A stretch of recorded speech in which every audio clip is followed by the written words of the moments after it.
We can start our program. So beautiful. All right. Well, as always, I've said it before. This is something that I really look forward to on Saturdays, and hopefully we'll make it more frequent in the future.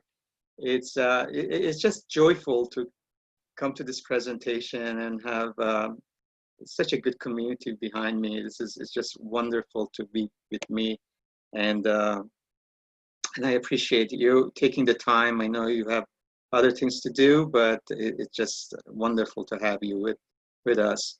Uh,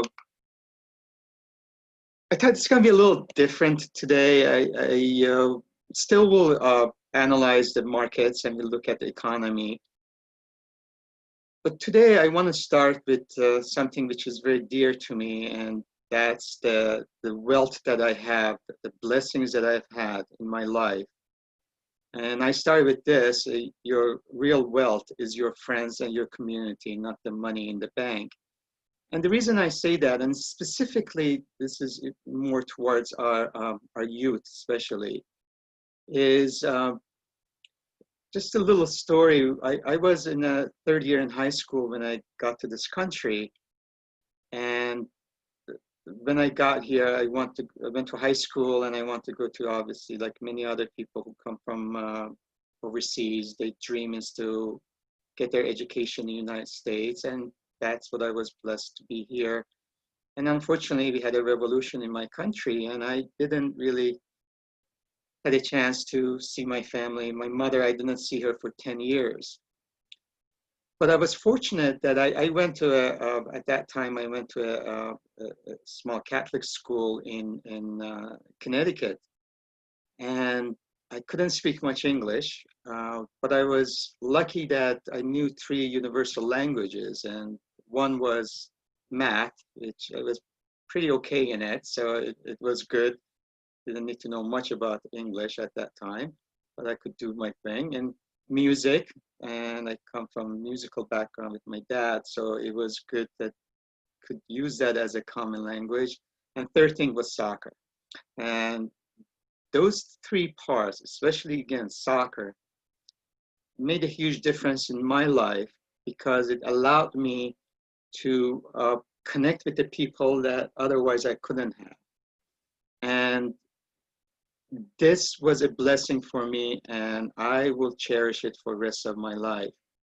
And this group that we have started here, as you know, this is a private group. We haven't gone public. This is only by invitation only. And I'm just so fortunate to have you part of our really community, because that really gives me the energy. And I'm just so fortunate that I don't know if all of you know some of the backgrounds of the people in our or members in our group. We're just so blessed, and this is something again I cherish. So I'm gonna indulge you just a couple more minutes of the background of some of the people that are in our group, and again, that's you will see why I feel very fortunate to be a part of this team. All know Sean, Dr. Sean Lee. He's been fantastic. He's been basically, he's the one who takes care of our administrative work and our hosting. And anytime we have troubles, we go to him. Now, Sean is, if you don't know, he's got his, he's a PhD holder. He got his PhD from the MIT in engineering. And he's also a CFA charter holder, which is a chartered financial analyst, which is the gold standard of investments and finances. And it is actually, if you know anyone who has gotten a CFA, it's one of the most difficult exams in any type of exam, from MCAT to bar exam. It is very difficult to achieve. And I believe, as of today, there's only maybe 160,000 globally in 165 countries that they are the CFA charter holders. And Sean is actually, he's a portfolio manager. He manages digital currencies, and he's been a hedge fund manager. He's done quantitative analysis and he speaks in many other occasions and around the country and overseas. So by talking to him, he's such a humble person that you would never hear these things. So I thought maybe just mention this because it is important to see this is part of our community. And then I've talked about Jean-Claude in the past. I'm just so blessed. We've been friends for many years, and when I met him, there was something very special. And it, he's also a CFA charter holder, and he's also someone. He was a VP of the Deutsche Bank. His background is amazing. He's done from the structural financing to the credit analysis, and he is a guru. And we will have him to speak for our group, and he's part of our community. And I really appreciate him, every week being part of our team. And another person, which is I'm blessed, I've known Najim. Najim is also a CFA charter holder. I met Najim, and he just graduated from UCI, University of California, Irvine, and he's just a great person, and that's the most important thing to me. He's achieved a lot for a young person, and he's been from a healthcare company CFO. He's right now he is the head of the investor relations for a huge company, and he's also been a big blessing in my life. And as I said, with all the knowledge and all the expertise, and his heart is just as a golden heart. So I really appreciate him. He's always been very supportive, inspirational to me. So I'm glad that, and many of you, I just don't want to go one by one. And I'm very grateful that Samir is representing David Meltzer. And David, that some of you don't know, this person, I got connected with him a couple of years ago. We were on LinkedIn, and then I met him like in January, and he was such a genuine person. And he's been, if you ever watched the Jerry Maguire movie, that's his story. He's the man who made over 100 million, lost it all, and he's made it back. He's really a motivational speaker. He's a coach. He's a mentor. He's in many programs. There's I believe it's an elevator pitch. There's a program which is like a Shark Tank, and he's been involved with that. He does so many different ventures, and he's a great mentor. And he has like a great weekly programs. Fantastic guy because he's lived through it and he's been there. So his story is very human. So I really appreciate Samir being being part of the audience today. So what I thought, I want to share a little story that I have Martin with us, and Martin and I have been friends for close to 30 years. And Martin background, and again, you will not hear this, but Martin, as you know, my passion for soccer is immense. I was very fortunate that my career took me to work with a lot of soccer professionals. And Martin was born in Birmingham, which is the second largest city in UK. And he was this talent in soccer world as a youth. And he was the person that had such a bright future in British soccer. But unfortunately, he had an accident on the soccer field and made his soccer career short. And he ended up coming to the United States, and he's been coaching. He's has had a magnificent journey in the work, and he's been very involved for the last 30 some years in the United States, developing in many avenues of success for many people.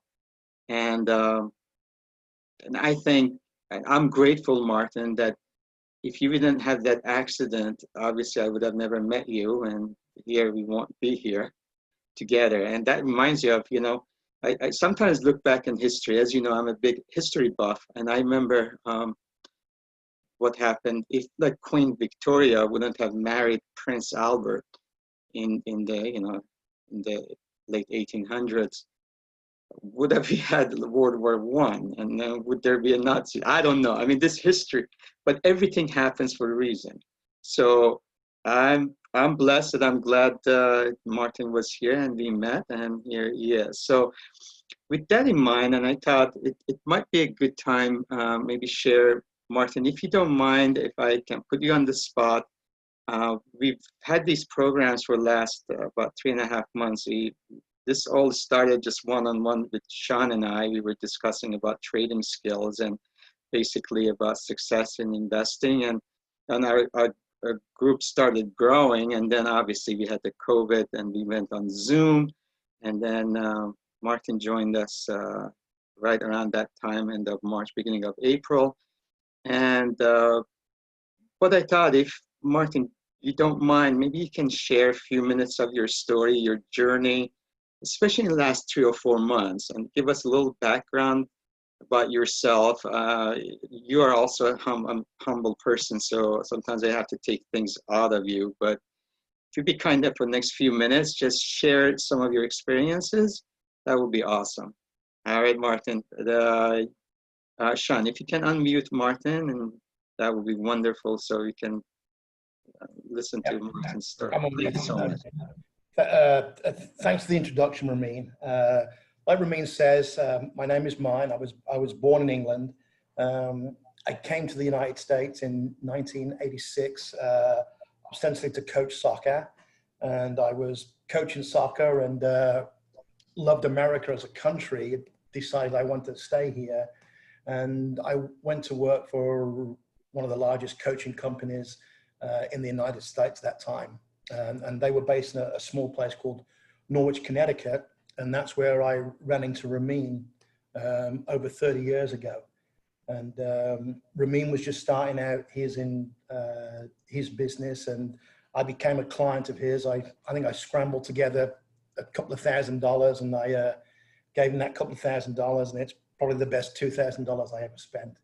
So from that, I became involved in the apparel business, and I've been the vice president of sales and marketing at several sporting goods companies that you may or may not be aware of. So I've been in the apparel business probably for the last 20 years. In February, right before COVID started, my company had a restructure and I was let go.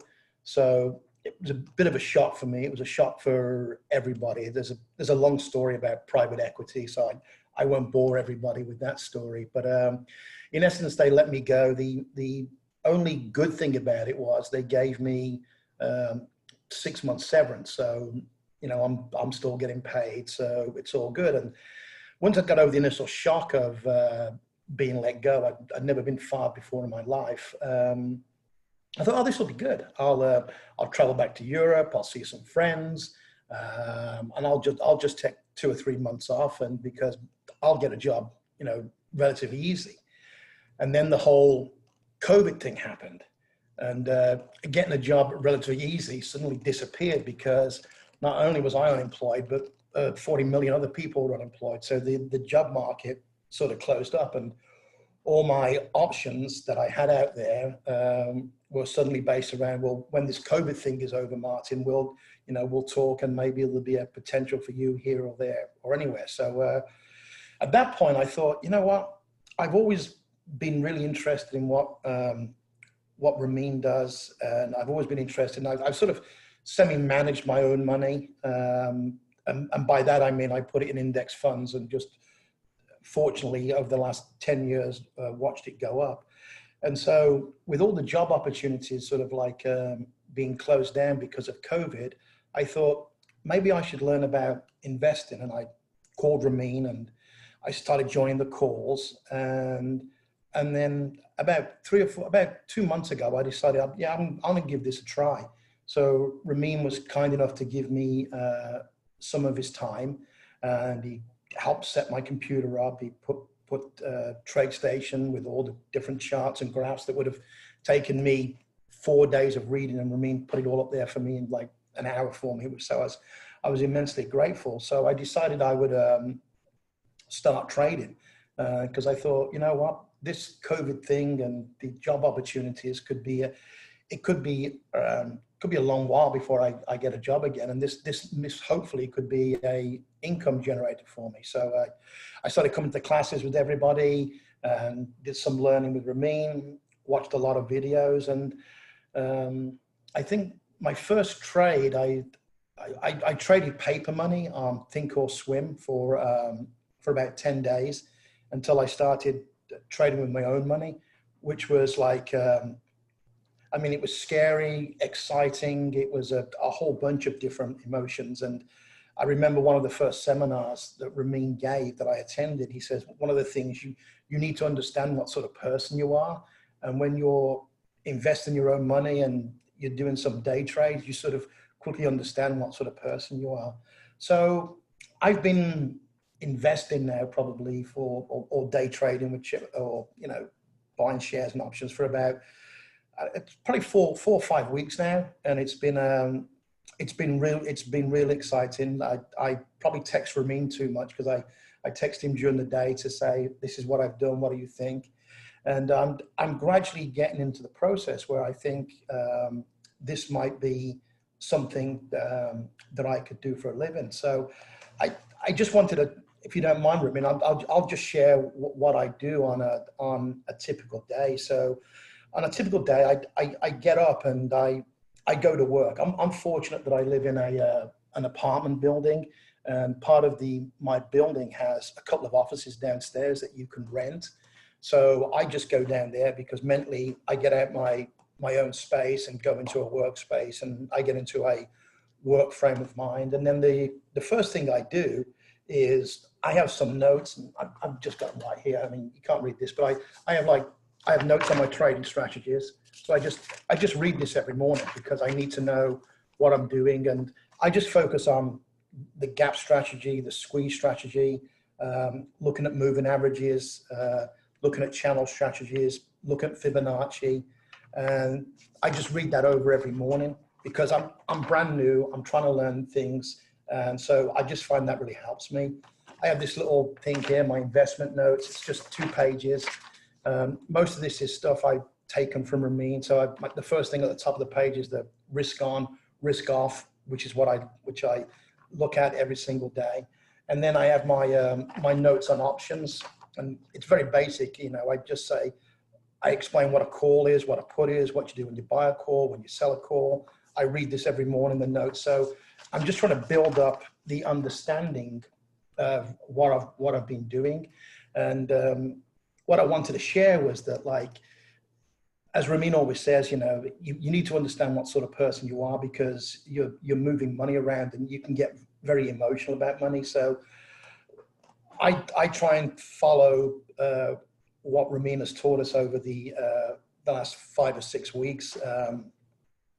When I make a trade, I write down exactly why I did it. I write the trade down, why I did it, and why I think it's going to be successful. I journal everything. I've started to set limits. When I first did my trades, I was so excited about making trades, I forgot to put limits in. So because I was trading options, I'd be sat there on the computer panicking about trying to sell them or buy them back, depending on what sort of option I had. So I found that you need to set limits. I had a crazy day last Friday when I had some gold options that were expiring, and I thought, I was playing a golf tournament, so I thought, you know, I'll just go up, and before I get to the start playing golf, I'll just get online and sell my options. Well, the internet at the golf course went down, so I had no way, and I had all these options. So, and I'm thinking to myself, I need to set the limits like Ramin tells me to. So I learned through experience that, you know, you should always set these limits out there. And then I've also learned that, like, never put a trade out there where the amount of money makes you feel uncomfortable, because for me, it turns my stomach inside out. So I've done that once, and I won't do it again. And then the other thing that I learned was that, like, sometimes it can be pretty boring sat in my little office. And I know if we're all trading at home, we're all probably sat in this little quiet space. And sometimes there's nothing going on. And what I've learned is you can't make things happen.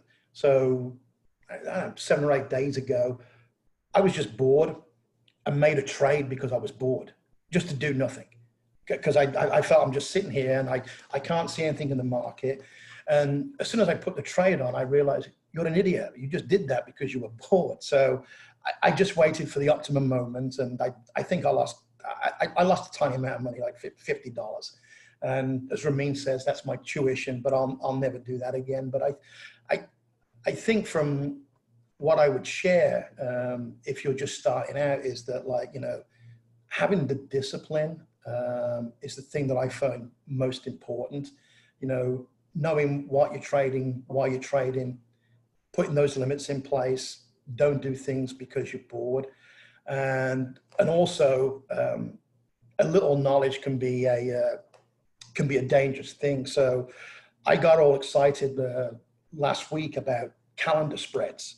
So I did a little bit of reading, and I thought Under Armour would be a perfect stock to do a calendar spread. So I did this calendar spread, and then I realized after I did it that, like, I hadn't looked at the volatility, which is important when you place a calendar spread. And I'd also bought it in the money, and you're supposed to make it out the money. So I think when you're starting out like I am, you probably need to spend like 10, 15, 20 minutes ticking all the little boxes to make sure you do something right. But I'm having a lot of fun doing it. Hopefully Ramin doesn't mind me texting him, like, almost every day and asking him things. But I just think if you have the discipline, you have the patience, and I'm hoping, and so far, touch wood, I don't know whether it's skill or talent or beginner's luck. I've got more money than I started out with, so I'm really enjoying it. So my message is that, like, be patient, be thorough in your research, know why you're doing it, set the limits, and be happy that you've made money. And I'm sure we all do this, but, like, sometimes when you sell an option and you've made your 25% and your 50%, you sit there and you look it up an hour later and go, damn, I could have made 75%. I just needed to have it there a little longer. So I just say you need to have that discipline to know, okay, this is my goal. If I make X amount on this trade, I'm happy, and then just walk away. But that's the hardest thing for me, Maureen. I still look and go, damn, I could have had it a little longer and made a little bit more money. But I'm really enjoying what I'm doing. I'm really enjoying the group. There's so many talented people on this call, and this might be my new career. So hopefully everybody can help me in this new career I'm having. So, and that's about it, Ramin. If you want me to say anything else, but I think I'm just really having a good time. But, be patient, know why you're doing it, journal, set limits, and don't trade because you're bored. It's much better to go outside and ride your bike. Thanks for me. Well said, Martin. Thank you so much for sharing your experience. I really appreciate it. Thank you for your kind words as well. As I mentioned, it was a little different today. I thought it would be nice to hear a real story, not, same story that I say all the time. So thank you again, Martin. Thanks for me. Appreciate it. Well, following up on what Martin said, why are we here again? What is our mission? And as you know, my biggest mission is educating our youth. Hopefully we will find a way to get our teens excited about investing, making them independent, and it starts with us. So that's the goal. And one of the things I told my son, said, this is what Warren Buffett had said, and he follows him pretty religiously, so he enjoyed this. I said, if you don't find a way to make money while you sleep, you will work until you die. And that's the reason, got me very much interested in investing and trading. Although my background was I went to medical school and I was an actuary. Who would have thought? Here I am. So I thought that was very timely. And again, that was our mission to start this group. And this is one of the main reasons. If we can help others to achieve this goal, that would be wonderful. And but why are we so different? Why we have so many people who in investments they fail, or especially in trading they don't last? And this is the difference. We are living in a world filled with information. The data is there. All of us have access to it, especially now, from a 3-year-old to 93-year-old. So it's not the information we lack, it's the managing that information. Now, so what is the difference? There's a truth and there's a fact. Now, truth is an instance that when of quoting one or many of the facts while describing or discussing the subject. And what that means is, the fact is something that cannot be combined with reasoning. It's there. It's for logical reasons. It's either black or white, and that's what exists. Truth is our perceptions. It's our experiences. And that's why you have such a big difference especially when it comes to investing and it comes to trading. That's why you have buyers, you have sellers. They see the same thing, but they interpret it a completely different way. And I used to use this example a lot with my students, especially when I was doing the MBA programs. And I would sit down and I said, let's assume in this case, let's say Chairman Powell, the Fed chair, is sitting right in a private room with you. Let's say there's 20 of us. And he tells you, listen, tomorrow morning, it's 100%. I'm going to get the rates down to 0%. And you are equipped with this fact. You know it's going to happen. Well, it's his decision. It's going to happen. And guess what happens? Probably half of the room, maybe 10 people, will start panicking and start selling the market. The other half will celebrate and start buying the market. Well, the fact is there. It's our reaction and our interpretation of that news. People would interpreted, why is he taking so down? Is the things really that bad? Is that what's going on? So then they start panicking and selling. The other people say, man, based on the history, these are the great times to actually start investing. And basically what we should do, we should follow what Fed is doing and start fully invested.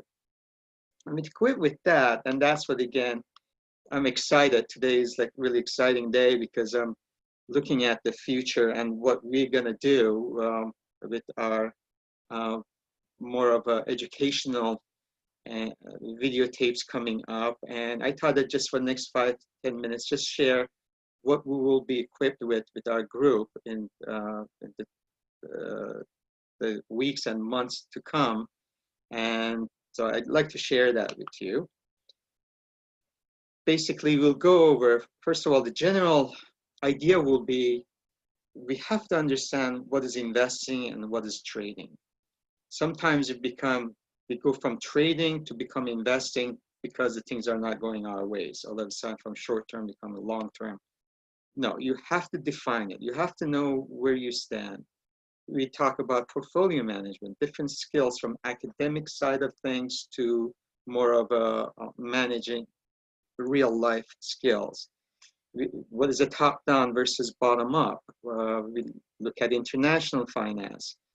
You look at the vehicles that you could use, from stocks to futures to options, forex, commodities, alternative investments, fixed income, digital currencies, and so on. So this is my plan for education. And again, my bottom line goal is to get to our youth. And that's what this is really keeps me up at nights to see. I get excited to see if we can achieve this. And that's the teenagers and successful investing. And that will be Again, the mission I've had for past 6 years, and I've tried to use sports psychology and sports and hopefully keep getting them interested in this. The teenagers in investing, how to get your teens to start investing. And I gave it to my son. I said, would you rather have a lemonade stand or would you like the investing? Which one you think is cost effective, time effective, and more rewarding? And then we have to learn the social media to attract our teens to keep them interested. Some of other things that we will be working on is managing your positions. For instance, 7 rules for closing your positions. When it's time to sell? What criteria do we use? Your profit targets, the size of your positions. How much capital do you need to start? What markets do you have to invest in? What platforms do you use? How about option trading success? That as far as like Martin just mentioned. Why even we have to invest trade options? Understanding what moves the option pricing.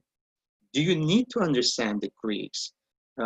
What about open interest and volume? How it affects the pricing and choosing your options? How to maximize the uses of spread strategies are very important. I mean, some of the successful traders, this is all they do. They use the spreads, using options to pick actually stocks, understanding the pinning strategy.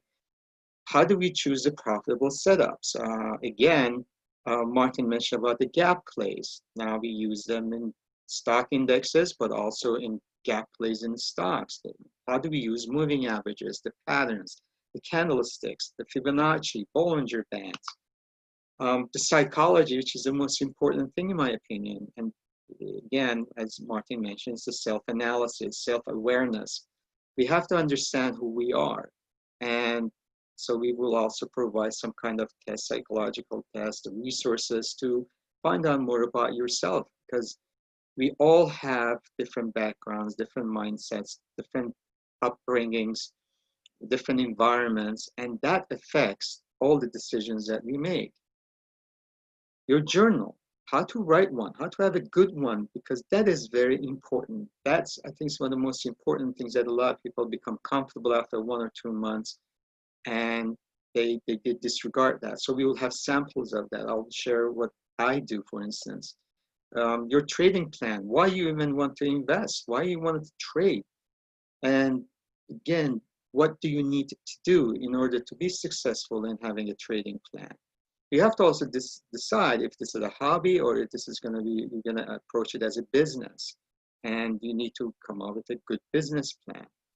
Now, some of the most successful people that are successful in trading, they're very good poker and blackjack players. And also, I think I found sports fascinating. When I used to have my own company for my retirement, I used to, when I interviewed people, I thought more than the GPA, I really valued their background, what they had achieved outside just the academics, and sports played a huge role, and obviously it has made a big difference in my life. So how do we use the sports psychology? And then all it comes to fear and greed. We will discuss that. I've written a book on commodities, and it's called Commodities in 90 Minutes. And what we look at is how to invest in corn and in gold and many other commodities. There's about 24 of them. So how we can achieve that? What about candlestick secrets? How to use Ichimoku for better results? The timing is everything. What are the best time of the day to invest in stocks, gold, forex, agriculture, and so on? What is the best day of the week to invest in these things? What is the best days of the month to invest? So each cycle has its own best times, and we will discuss these things. How about research and logistics?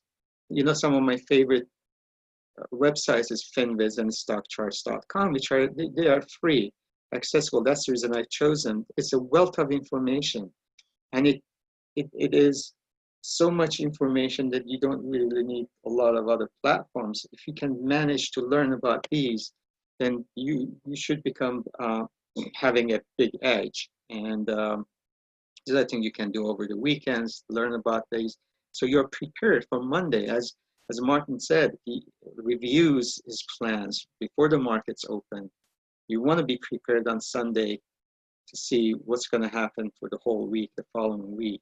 And we learn about how to screen for optimal results, finding the best ETFs and ETNs for investing. If you have Thinkorswim, which is one of the best in option trading, or TradeStation, which is the best technical analysis platforms out there, what are the optimal platform setups? Because that makes a difference. How to make trades in different markets, understanding the terminology of investing.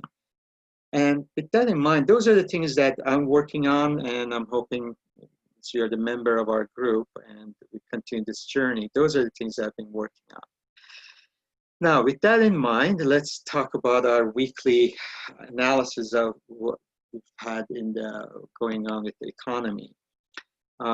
As you know, we've had the second wave, and you're in Florida or you are in Texas, and obviously just found out that the high schools, the schools will be online totally in California, especially LA County. We are in Orange County, and basically that tells us that we are not out of woods, and it's affecting again a lot of places. You hear stories about people who've owned bars for 25, 30 years, and you look at bars, which is food, drinking, and personal close space. Now, without those three, there's nothing. And that's what is affecting, with the second wave. They've closed a lot of in Texas, they closed in LA area and Southern California, and Florida. So a lot of businesses, small businesses, are getting affected with this, which is affecting other businesses, obviously. Every week I look at this, again, you can see what I look for is basically where we were and where we are going and what is happening. So I look at the change week over week and month over month. These are the things that we can't really put the numbers. So the jobless claim, maybe different, but still, it is still a big number when you have 1.3 million people who last week they applied for jobless claims. Continuing jobless claims is, I don't have 923% of what it was a year ago. So basically it's getting a little better. The staffing index is a new one. We look at the retail sales, still down, but it's improving. I was looking at the auto sales, and we'll discuss that a little more. The box office receipt, I don't know what's going to happen to this. I don't know if people are ready. With all the people at home, you might have the home movie theater at home now, watching Netflix, and the talk is, it's a very natural marriage in the sense that maybe have all the movies the releases could go through Netflix or other services, so you don't even have to go to the movie theaters. So basically, again, I don't know how much longer it will take for box office, a sporting event, concerts, how people are going to feel comfortable going back. At the hotel occupancy, that's again, because of the second wave, we're talking about Florida, Texas, and again, Arizona and California. We just, I think it's the first time in a few weeks we've had a little setback. The same thing, the average daily rate has been going up. The revenues per room have been going up, and the TSA, again, because of the happenings in Florida, Texas, has gone a little down. So this is our weekly, just look at it, this for your own observation. Every week you can compare it. Couple of things as far as what is the future looking at, and this is from the World Bank and IMF, and we look at where we were in 1992. Things are evolving, and based on their projection, the biggest economy, it could happen that China could take over USA, and this is something to think about. And look at the India coming from nowhere, and look what is happening to Germany, and you can see it's Japan going from the second to fourth, Indonesia coming from nowhere, one of the largest population. Russia is moving up, Brazil thing, but we will see how the effects are. But unfortunately, UK, because of a lot of changes, that's what their prediction is. So it's just a food for thought. Again, doing the international investing, these are the things you have to be cognizant of and be aware what is going to happen, what is happening from 2008 when we had our last financial crisis, and what is going to happen in 2024. Another thing is obviously the consumer is the heartbeat of our economy, and 70%. And I've shared this before a few weeks ago, is where is the spending coming from? As you could see, when the COVID happened, all the spending really stopped. We were down 35%. And what has happened now is we really have a three-tier classes. We have the high income, and they go look at the counties that there's a higher income per capita. And then they look at the middle income, and they look at the lower income. As you can see, it has been going up for many reasons, but not as fast of a pace. For the higher income, we're still down 10.8% compared to the lower income for 1.9%. And again, the main reason is, as you know, the $600 a week with the unemployment. So I've mentioned before, they've been spending money, but that's turning down. And these are the things that I watch for. We're looking at the rate of change. And now what is happening is we get into the second wave, and also we'll see what the Congress is going to do. Are we going to have extension of the PPP and extension of unemployment? What are the news? Because once this money runs out, this is going to be affected. The high income, what it tells us, well, they're not getting a lot of benefits, although some of the larger corporations and some of the larger even investment advisors have been taking money. But anyway, they are concerned, and that's the reason they haven't been spending as much. So economy is a tale of, again, we have two tales here. One is what is happening and where the money is, and is there enough confidence? On the other hand, you have the Fed just flooding the markets with liquidity. So the question is, where is that money going with the liquidity? And that's one of the reasons, people start questioning why the stock market keeps going up. Well, this is one of the main reasons, but we don't see as much confidence. But then the retail numbers were pretty good last week, and you could see even not too far from year over year. So there are some movement, but on the other hand, I was at the mall. I went to pick up something for my daughter, and all the stores in the mall they're all closed in California, in Southern California, per the governor's orders. So here we are again. The mall there was hardly anyone. I think I saw there was some kind of a virtual reality store, and there were a few people there. The markets that we had last week,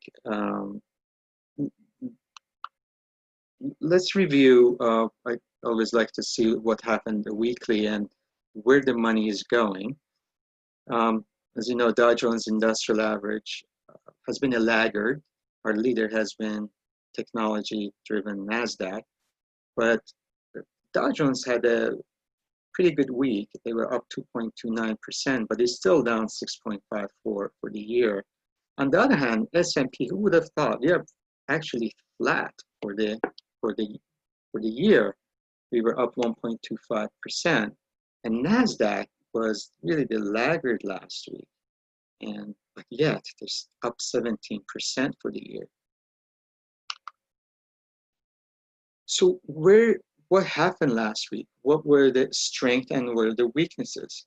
Now, the Dow Jones Industrial was up 2.29, which is some of the larger companies. And again, this is a price-based, so we have to take that into consideration. The transportation was up 6.31.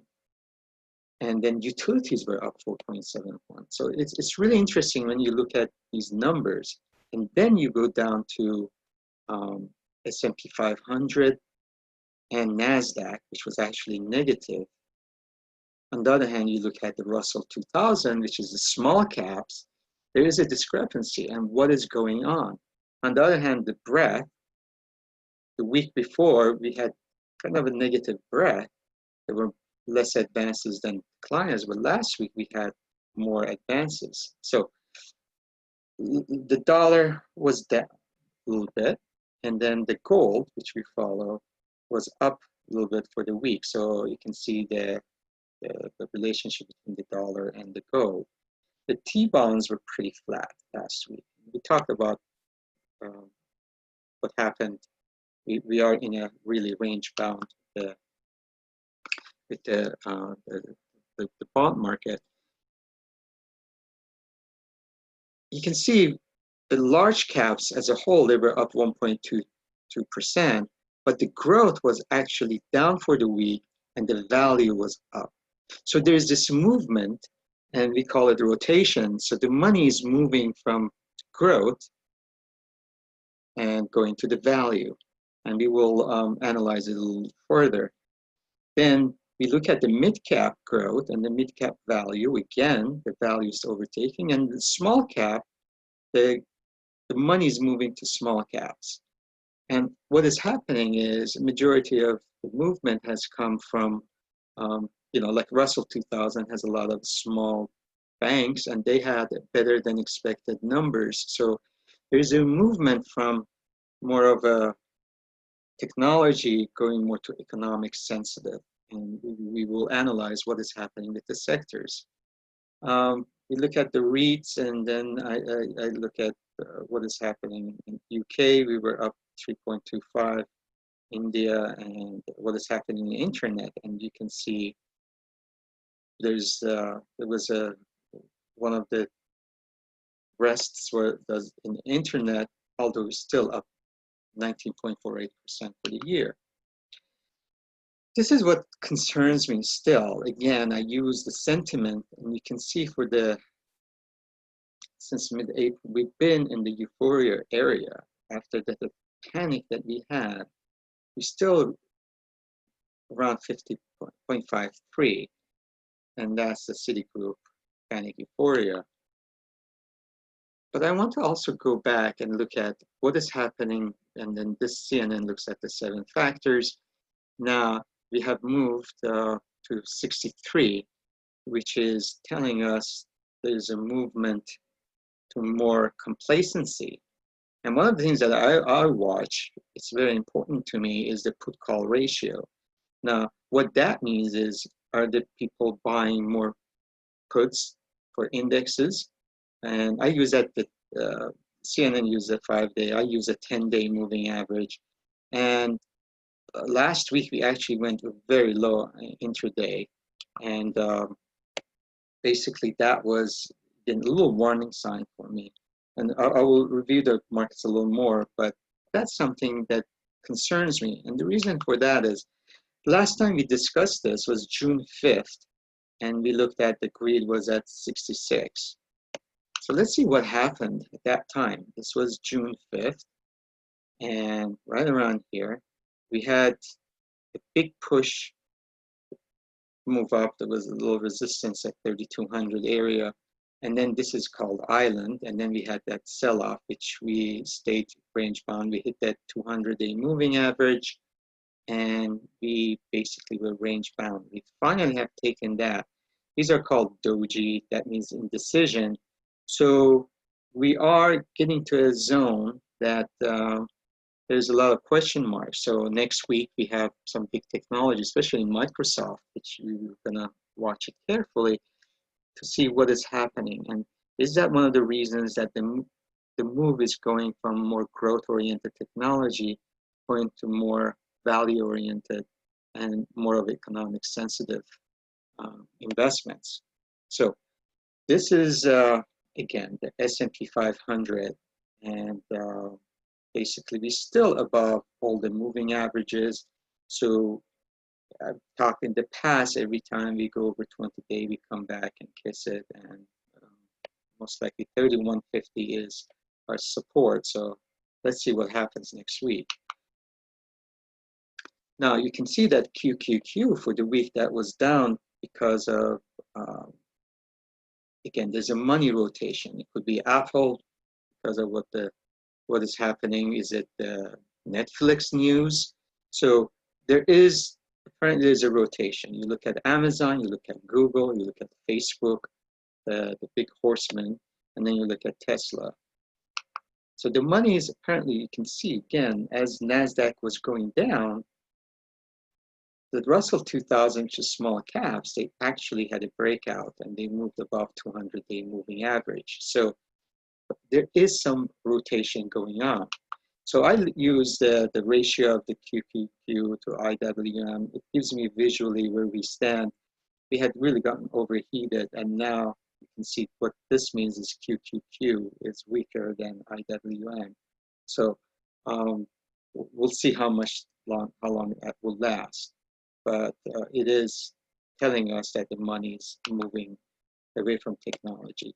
I also like to look at the more comprehensive, more wide number of stocks which are listed in New York Stock Exchange, and you can see we are still under the 200-day moving average. So it tells us the broad market has not completely moved to the positive direction yet.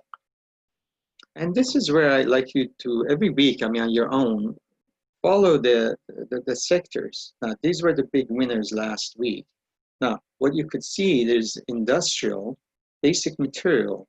They were the two big winners. And then the healthcare, because of the news of Moderna, you know, every week we have something with the biotechnology and healthcare companies. So the big leaders were, which was interesting to have the utility, and the top four were very much, at least two of them were more economic sensitive. Financials did okay. Again, there were some small caps, but the big financials, Wells Fargo had obviously disappointing numbers, but even JP Morgan did better, was up and then it came down. Morgan Stanley was the best one.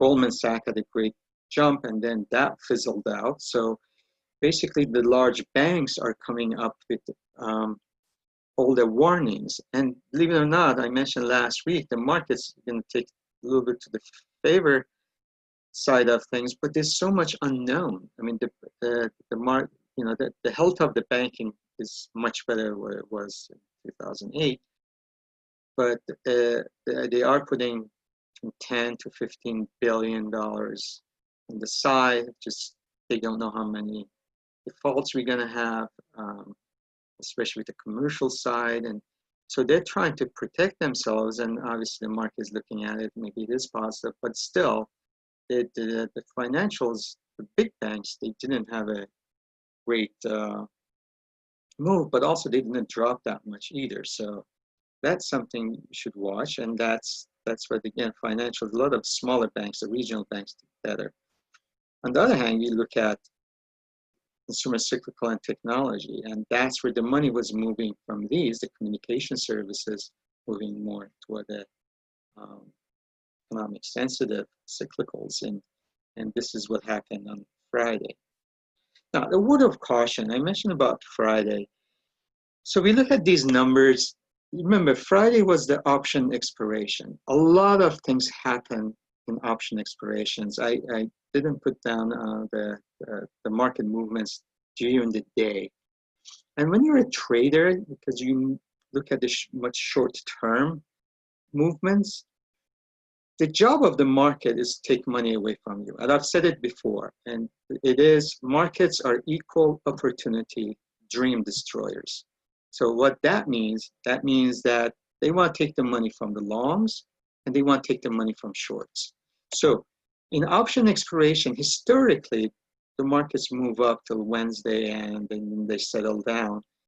Usually it's an up bias on option expiration. But during the week, it has wild movements. And what they're trying to do, they want to take the money away from the call and put buyers.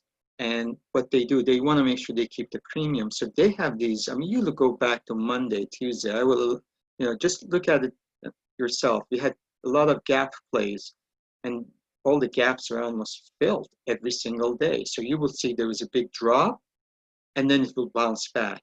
So what it did, took a lot of people with their sell limits, cleaned them up, and then it went up again, the sell limits on the upside, on the downside, and basically on the option expiration, you see that a lot. And it can be an opportunity, but as well as it could create a lot of headaches and stomach ache on top of that. So these are the moments for Tums. So basically, these are the things that you should be wary of, knowing that if it's option expiration, be prepared for that. So Friday of the option expiration is a time that I usually don't do a lot of trading. Basically, I sit down and watch because there's a lot of rollover, there's a lot of rolls, there's a lot of basically settlements. So it is something that you should be wary of. On the other hand, we talked about the growth and value. So one of the charts that I like to look at is where is the growth relative to the value. And you could see again, we saw that movement from the technology stocks more to economic sensitive. And this is happened actually started last week, the week before this past week. So it is, you could see there has been some movement. And while we have the support, so we'll see what happens if this has any legs, and if the rotation will continue away from Microsoft, Google, Amazon, maybe even Apple, to go to more, again, smaller stocks and more economic sensitive. I also like to look at bonds. So with the markets up, the bonds still held their ground. So we are above the 20-day moving average. We are in this box. And so there was no risk in this case. The risk off, which is bonds, they kept their holdings and they're still there. So that tells me that there's indecision going on. There's a battle between longs and shorts, or the bulls and bears. And this is the XLF for the past week. So you could see we had a nice jump, but we've been settling down. We are still way below our 200-day moving average, but we are above our 50 and 20-day moving average. So we are in a holding zone, and we'll see if the money moves away from technology, it's going to find room in the financials. So we have to watch that carefully next week. Again, gold has been a great play, although it hasn't moved a huge amount, but it hit their support at 20-day. And these are the times that maybe you can play options on these. And so we had a little bounce, nice bounce actually, and that's where we stand. So what that tells us, again, is that there's a concern that there is about the future of the markets, but as well as maybe inflation could be in question with all the printing, and we'll see if that will continue. And one of the reasons gold was up, we can see the inverse relations to dollar. So we are in the support for the dollar, but we'll see if the dollar stays weak, which was going on. That will give gold and silver, especially, some strength. Let me share something just educational for the inside option pricing, and just want to share this with as far as a little shortcut, basically, as far as how to price the options and to see which options you want to buy. First of all, when you go to your option platform and you look at you will see there's colors. Sometimes there's like gray, sometimes are yellow, sometimes are blue. So when the color changes, that means these are in the money. So if you have, this is based on S&P, the spiders, and it goes at 321.7.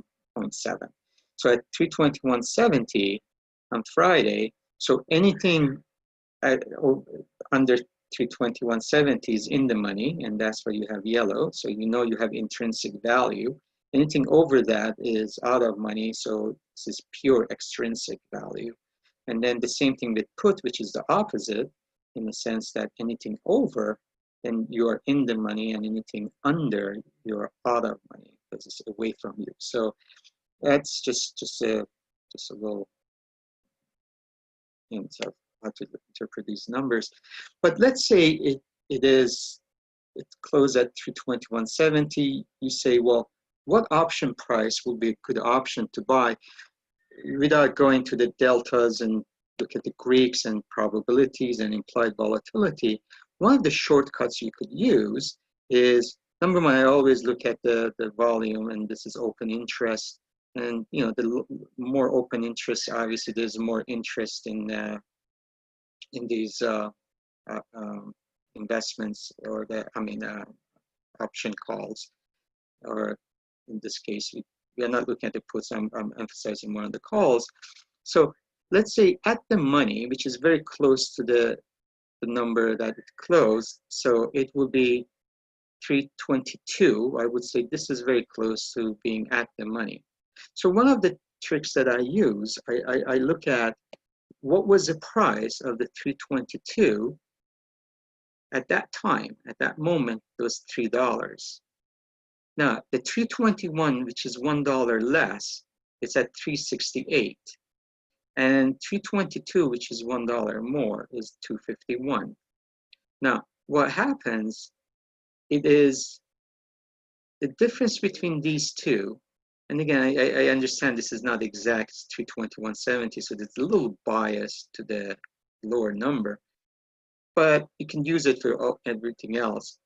You say, if the market assume that the stock is going to drop $1, so it goes from 322 to 321. I mean, if it goes up $1, then the price of 321 should be the price of your option. That's the improvement. So the difference between the 322 and 321, which is $1, is 68 cents. So that means if there was improvement, you will make 68 cents. If there was a drop, in this case, you will lose 49 cents. So it is not pretty even. The same thing if you decided, said, okay, if I'm at 321, if it goes up $1, the difference between 423 and 368 is 35 cents. On the other hand, if I lost money and it went down, the price of the 322 is 68 cents. The reason I say that, so what you're looking for the difference of these two numbers to see which number gives you a better odds or the better premium for the or improvement for your option, and you choose the one that it gives you better percentage of return. So as I mentioned, in this case, you have 322 offers you 68 cents if it goes up, and if it goes down, you only lose 49 cents, so 68 versus 49. Now, if you chose 323, then if it goes down, it's 49, you will have, I mean, if it goes up, you make 49 cents, but if it goes down, you lose 47 cents. So in this case, it's pretty even. So that's one of the ways you can basically just visually, it works much better, obviously, if it was like round numbers, like 322. Without looking at it, you just look at the difference. If there was improvement of $1, it went up, or $1 went down, you can find out what is the best odds for your money, and that's how you choose, just by looking at what is the best options to buy, or what strike price. As always, I like to review some of my trades of the week and see what are some of the attractive ones and why did I do that. Now, last week I had a few trades, and one of the charts that I use, and you've seen me before, I call them spread between two asset classes. And in this situation, this is exchange traded fund ETF of FAST, which is a triple long or bull financials, because there were a lot of financial numbers were coming up. So I thought we could play that, and FAS, which is a triple bearish or short financials. So my criteria, this is a 5 minutes, by the way. So I look at the 30 minutes, I look at 60 minutes, I look at daily. My whole idea is when they are very close to each other, that means there is a very small separation. So at that time, when they're very close, it's either you want to short, which I'm not a big short player, rather use options, or you can long fast. So, and usually when they start moving, they continue their movement. And when there are big gaps, once you get a nice, let's in this case, green candle, then it's a good time to buy. You can do this for different classes. Again, I use fast and fast. You want to use investments that they have liquidity, they have big volume. You can actually be able, so this way you can get in and get out with a small spread, with an ask spread. So one of the trades that I did was I had this nice long candlestick, and so I started buying around here because of the big spacing between FAS and FAS. And what happened was, I mean, obviously I didn't look at the movement. This is a 5 minutes. So I was in a losing trade for a while, but because of the spacing was so big, I stuck with it. This is 5 minutes because I had a 30 minutes, and the 30 minutes was giving me the confirmation that it's eventually going to come back because there was a big gap for 30 minutes. So I stuck with it, and I had bought a few thousand shares, and basically it spread a little more. But then as soon as they started getting closer to each other, then I got out. And this was one of them. And you could use the same thing. Last couple of weeks ago, I mentioned about, or a few weeks ago, about FANGU, FNGU, and FNGD, which are the FANG stocks, which is a triple. So you can do the same idea, use the spreads. And again, when there's a big space, you buy, in this case, a triple bear. If they're very close, then you buy the one which is the bull. So that was one of the trades I did last week. The other one was I looked at Ford, and they had been oversold. And then, as I mentioned, there was some sector rotation. So right around here, I put a little flash, we broke above the 3, 8, and 21 day. And we call these moving averages right here, I call them ribbons. So when moving averages really get very close to each other, then you know there's going to be some kind of a movement, and there's going to be a separation for all the moving averages.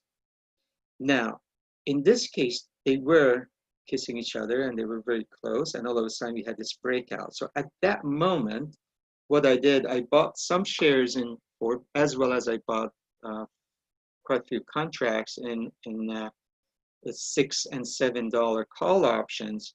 Now, Ford has earnings coming up on July 30th.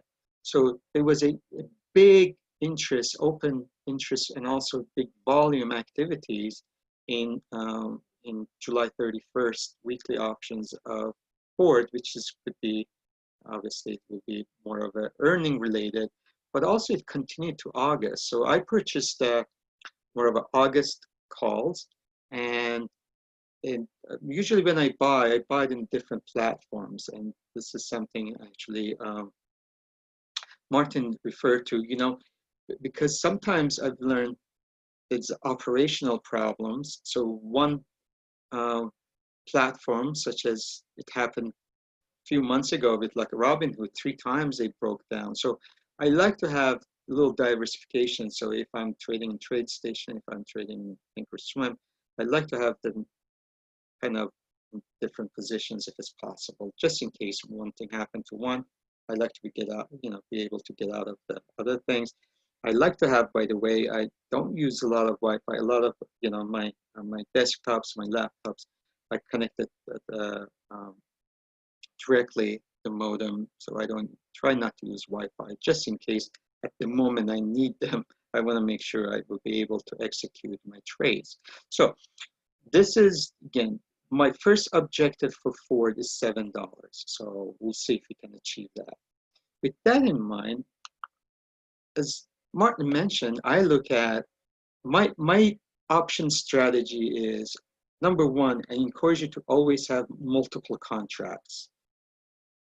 Just get used to that because that's part of your trade management. So once you get in, I've already put my objectives right there. I know I want to make 25% the first quarter, 50% the second quarter, 100% the third, and my fourth quarter, at least one contract I will have runner. So I've already made that decision. So my stop loss is going to be 50%. So I already know if I lost, depending on also maybe the moving average or other things, but I am comfortable with losing 50% on my options. When it goes up to 100%, whatever is remaining, then I will use a trailing stop. And what I like to do is either break even, or if I'm happy we are over 100%, could be 200%, I'm happy taking 100%, then I will put my stop limit right under 100%. And if it hits it, I make 100%. There's nothing wrong with that. But that's my last remaining, either a quarter or at least one options. I like to, because it could be gap up, could be gap down, whatever it happens. If it hits it, so be it. But in this case, I've already hit a couple of my targets. I still hold some, and I did. Actually, I had the 6 and 7s. I didn't want to, bore you and showing you those. So I already had the same thing, and that's what, again, you put your targets.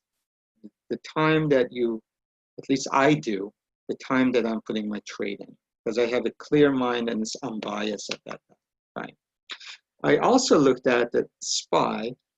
This goes, I think it was Monday, and the overseas, if you look at, there were just so many games. We've had so many gaps up and down because a lot of activities. It was more of a China news, and then what happened, we had this big gap up. I'm not a big Monday fan, as you know, and basically I waited for the first half an hour, and then I decided to play because of Monday's story, and I know like Tuesdays could be turned around. So basically what I wanted to do is I want to go short, and I bought put options on the spiders on that, thinking that we might close this gap.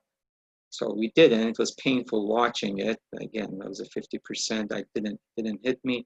But right after noontime, right around noon, well, our time was about 11, then we started the selling activity, and that's when I got out of my positions one by one. I had already put the limits in, so that's how that trade went. I also had a lot of I played also the futures overnight with that. The other thing I use is I look at VIX, and you can have the futures. This is the daytime S&P futures, or you can use SPX. And again, I use the same terminology. When they're very close, that means I want to go long S&P. When they start a separation, then I want to go long VIX. So these are, again, another day trading idea. So when they get separated farther from each other, then either you get out of your trade or you start maybe buying, let's say in this case, S&P. This is another position that I did on that was a 321 put options. This is a 320 put options, and I did more of that. So the time, and then a few more minutes. I thought this was an interesting story. If you recall, a few months ago when the Zoom, right after COVID, the Zoom video was the big thing. And at that time, a lot of, again, retail investors, some of the people who were new, they hear the Zoom and they think, well, it's Zoom technology. So they start investing in this Chinese company, which actually it was halted. And then it went from like 30 cents all the way to almost $3 because people were thinking with the huge volume, they thought this is the Zoom technology. So there a lot of misunderstandings could happen. And as you can see, now you're back to 48 cents. So this has nothing to do with the Zoom. It's the name is Zoom technology, but the other one is the Zoom video. So I thought that was interesting. And the reason I mentioned this because we've had a lot of activities. This is a Chinese company, the TLSA, and you can see it's been a big movement since May. So Bloomberg had an interesting article about this. Is it possible some people are making a mistake of thinking that it's Tesla or Telsa? I don't know. I mean the prices are pretty. This is pretty wide, vary between $1,500 and $7. But anyway, that was I thought that was interesting. So the reason I bring this up, please be careful in your executions.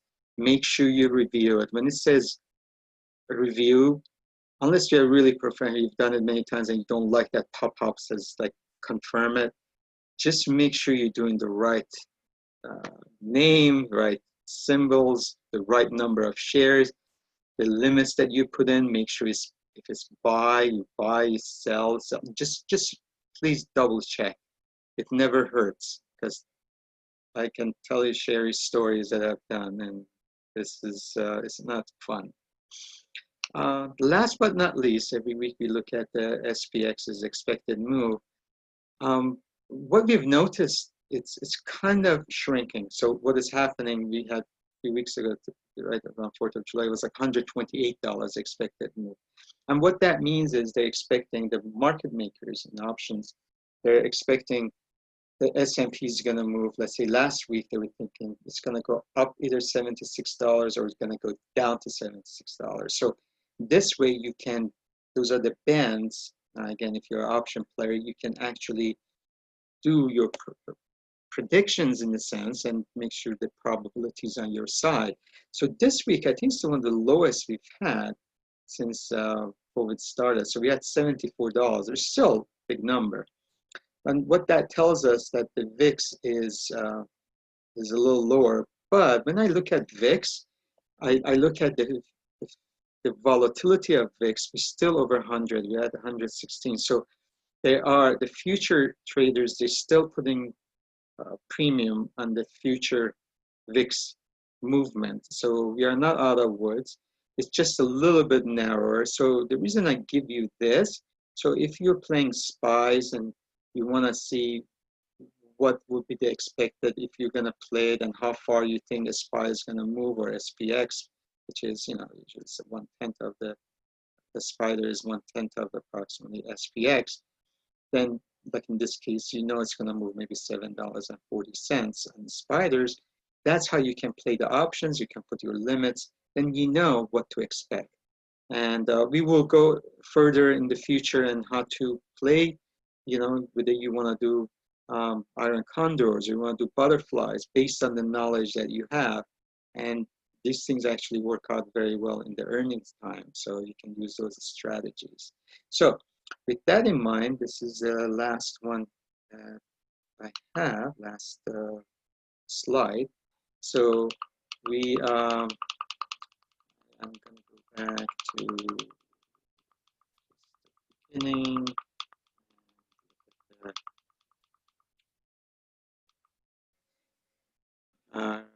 Future, and again, I really appreciate you being with us, and I hope it was something different today, and as of next week we will have our private group and we're going to go public next week, so hopefully our family will grow. And in the meantime, I really appreciate you being part of our family, and I hope we'll all have a successful journey ahead. So with that in mind, Sean, if you don't mind, we can unmute everyone. If there's any questions, I'll be more than happy to answer. So here we are.